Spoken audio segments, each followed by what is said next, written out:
பீதாசுதன் பரிசுத்தாவின் பெயராலே ஆமேன். மரியே வாழ்க.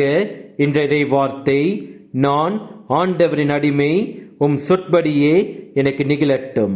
Behold, the handmaid of the Lord, be it unto me according to thy word. லூக்கா நற்செய்தி அதிகாரம் 1 வசனம் 38. அன்னை மரியாள் தன்னையே தாழ்த்தி கடவுளை மகிமைப்படுத்தும்படி அவருடைய திருவுளத்திற்கு கீழ்ப்படிந்தார். எனவே நாம் தாழ்ச்சி என்னும் புண்ணியத்தை பெற்றிருந்தால் கீழ்ப்படிதல் என்னும் புண்ணியம் நம்மில் உருவாகும். அப்போது நாம் நம்முடைய கடவுள் இயேசு கிறிஸ்துவை மகிமைப்படுத்த முடியும். இயேசுவுக்கே புகழ். மரியே வாழ்க. ஆமேன். என்னை வெறுமையாக்கினேன், உம்மை மகிமைப்படுத்தினேன். நான் யார் ஒரு மனிதன்தானே.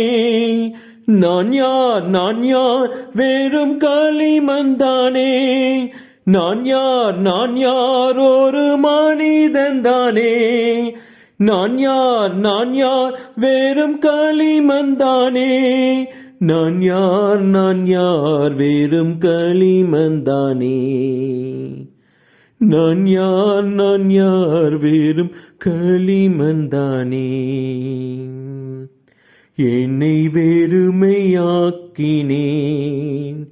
உம்மை மகிமைப்படுத்தினேன்.